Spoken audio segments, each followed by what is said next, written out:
ರಾಜ್ಯ ಬಿಜೆಪಿ ನಾಯಕರ ಜೊತೆಯಲ್ಲಿ ಬಿಜೆಪಿ ಕರ್ನಾಟಕ ಉಸ್ತುವಾರಿ ಸಭೆಯನ್ನು ನಡೆಸಿದ್ದಾರೆ. ಬೆಂಗಳೂರಿನ ಬಿಜೆಪಿ ಕಚೇರಿಯಲ್ಲಿ ನಡೆದಿರುವಂತಹ ಮಹತ್ವದ ಸಭೆ ಇದು. ರಾಧಾ ಮೋಹನ್ ದಾಸ್ ಅವರ ನೇತೃತ್ವದಲ್ಲಿ ನಡೆದಿರುವ ಸಭೆ. ರಾಜ್ಯದ ಬಿಜೆಪಿ ಉಸ್ತುವಾರಿ ಅವರು. ಈ ಸಭೆಯಲ್ಲಿ ಸದಾನಂದ ಗೌಡರ ಆಡಿಯೋ ವೈರಲ್ ಬಗ್ಗೆ ಕೂಡ ಭಾರೀ ಚರ್ಚೆ ಆಗಿದೆ ಎನ್ನುವ ಮಾಹಿತಿ ಸಿಗ್ತಾ ಇದೆ. ಒಕ್ಕಲಿಗರ ಹೇಳಿಕೆಯಲ್ಲಿ ಎಸ್ಆರ್ ವಿಶ್ವನಾಥ್ ವಿರುದ್ಧವೂ ಕೂಡ ವಾಗ್ದಾಳಿ ಮಾಡಲಾಗಿದೆ ಅಂತ ಹೇಳಿದೆ. ಈ ಬಗ್ಗೆ ಸ್ಪಷ್ಟನೆಯನ್ನು ಕೇಳಿದ್ದಾರೆ ರಾಧಾ ಮೋಹನ್ ದಾಸ್ ಅವರು.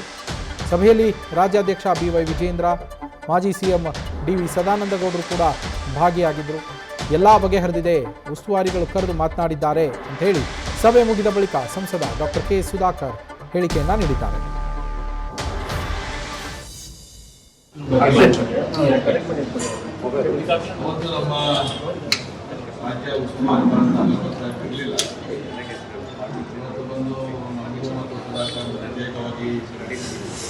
ಏನು ನಡೀತು ಅನ್ನೋದ್ರ ಬಗ್ಗೆ ಅಂತ ಹೇಳಿ ಮತ್ತು ಒಟ್ಟಾಗಿ ಕೂಡ ತಗೊಂಡು ಹಿಂದೆ ಏನಾಗಿದೆ ಮತ್ತು ಒಟ್ಟಾಗಿ ಅದಕ್ಕೆ ನಾವು ಇನ್ನೂ ಕೂಡ ನಾವು ಏನು ನಡೆಯೋದಿತ್ತು ಅದನ್ನು ಡಿಲೀಟ್ ಮಾಡೋದಿಲ್ಲ, ಮರೆಯಲ್ಲೂ ಕೂಡ ಇರೋದಿಲ್ಲ. ಅದಕ್ಕೆ ಮುಂದೆ ಬರ್ತಕ್ಕಂಥ ಸ್ಥಳೀಯ ಸಂಸ್ಥೆ ಚುನಾವಣೆ ಇರ್ಬೋದು, ರಾಜ್ಯದ ಚುನಾವಣೆಯನ್ನು ಗಮನದಲ್ಲಿಟ್ಟುಕೊಂಡು ಚಿಕ್ಕಬಳ್ಳಾಪುರ ಲೋಕಸಭಾ ಕ್ಷೇತ್ರದಲ್ಲಿ ಕನಿಷ್ಠ ಒಂದು 4-5 MLAಗಳನ್ನು ಗೆಲ್ಲೋದಕ್ಕೆ ಜೊತೆಯಾಗಿ ಕೆಲಸ ಮಾಡಬೇಕು ಅಂದರೆ ನಾನು 4 ಎಲೆಕ್ಷನ್ನಿಂದ ಕೂಡ ಅಲ್ಲಿ ಉಸ್ತುವಾರಿಯಾಗಿ ಕೆಲಸ ಮಾಡುವಂಥದ್ದು. ಸುಧಾಕರ್ ಪ್ರತ್ಯಕ್ಷಿಯಾಗಿ ಅಲ್ಲಿ ಸ್ಥಳೀಯ ಸಂಸ್ಥೆ ಚುನಾವಣೆ ಮತ್ತು ಮುಂದೆ ಬರ್ತಕ್ಕಂಥ ರಾಜ್ಯ ಚುನಾವಣೆಯಲ್ಲಿ ಕೂಡ ಒಟ್ಟಾಗಿ ಕೆಲಸ ಮಾಡ್ತೀವಿ. ಹಿಂದೆ ಏನು ಕೆಲವು ಕೆಲವು ಮಾತಾಡೋದು ನಮಗೆ ತಪ್ಪು ಇರ್ತದೆ, ಎಲ್ಲವನ್ನು ಬರ್ತು ಮುಂದೆ ಎಲ್ಲರೂ ಒಟ್ಟಾಗಿ ತಗೊಳ್ಬೇಕು ಅಂತ ಹೇಳಿದ್ದಾರೆ. ನಾನು ಜೊತೆಯಲ್ಲಿ ನಮ್ಮಲ್ಲಿ ರಾಜ್ಯದಲ್ಲಿ 27 ಕ್ಷೇತ್ರದಲ್ಲಿ ಎಲ್ಲ ಜಾಸ್ತಿ ಪರ್ಸೆಂಟೇಜ್ PLOಗಳು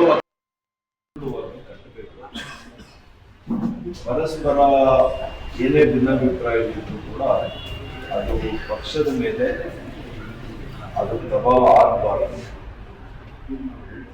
ಪಕ್ಷಕ್ಕೆ ನಷ್ಟ ಆಗಬಾರದು ಅಂತ ಹೇಳಿದ್ದಾರೆ. ಅದಕ್ಕೆ ನಾವು ಒಪ್ಪಿದ್ದೇವೆ. ಏನು ಸಣ್ಣ ಪುಟ್ಟ ಅಭಿಪ್ರಾಯಗಳು ಏನಿತ್ತು ಅವೆಲ್ಲ ಕೂಡ ಏನು ಹೇಳಬೇಕು ಅದೆಲ್ಲ ಹೇಳಿದ್ವಿ.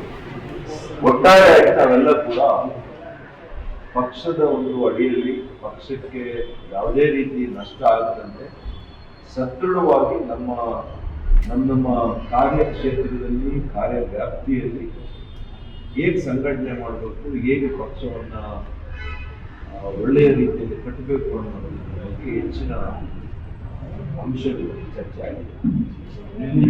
ಜಿಲ್ಲಾ ಮಟ್ಟದಲ್ಲಿ ಬೇಡಿಕೆಯೂ ಇಲ್ಲ, ಕಂಪ್ಲೇಂಟ್ಸ್ ಇಲ್ಲ, ಏನೂ ಇಲ್ಲ. Discussion between matured senior leaders ಅಷ್ಟೇ. ಇತ್ತೀಚೆಗೆ SR ವಿಶ್ವನಾಥ್ ಅವರು ನೇರವಾಗಿ ನಿಮ್ಮನ್ನು ಮಾತಾಡಿದ್ರು. ಇತ್ತೀಚೆಗೆ SR ವಿಶ್ವನಾಥ್ ಅವರು ಕೂಡ ನೇರವಾಗಿ ಮಾತಾಡಿದ್ರು.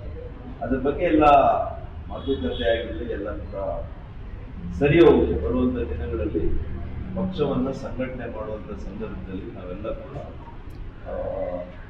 ಸ್ವಲ್ಪ ವ್ಯತ್ಯಾಸಗಳನ್ನೆಲ್ಲ ಕೂಡ ಹೊಟ್ಟೆಯಲ್ಲಿ ಇಟ್ಕೊಂಡು ಪಕ್ಷದ ಹಿತದ ದೃಷ್ಟಿಯಲ್ಲಿ ನಾವೆಲ್ಲ ಕೂಡ ಒಂದು ಒಳ್ಳೆ ನಿರ್ಧಾರಗಳನ್ನ ತಗೊಳ್ತೀವಿ. ವೈಯಕ್ತಿಕ ಯಾವುದೇ ವಿಚಾರಗಳು ಹಿಂದೆ ಇಲ್ಲ. ವೈಯಕ್ತಿಕವಾಗಿ ಏನಿಲ್ಲ. ವೈಯಕ್ತಿಕವಾಗಿ ಏನೇ ಇದ್ರು ನಾನು ಹೇಳಿದ್ದೀನಲ್ಲ, ಈಗ ಅದನ್ನೆಲ್ಲ ಕೂಡ ಹೊಟ್ಟೆಯಲ್ಲಿ ಇಟ್ಕೊಂಡು ಮರಿಬೇಕಾಗಿದೆ ಮತ್ತು ಮುಂದೆ ಸಾಗಬೇಕಾಗಿದೆ. ಹೊಟ್ಟೆಯಲ್ಲಾಗುವ ಹುಣ್ಣು ಆಮೇಲೆ ಹೊರಗಡೆ ಬಂದಿದೆ ಅಂತ ಮತ್ತೆ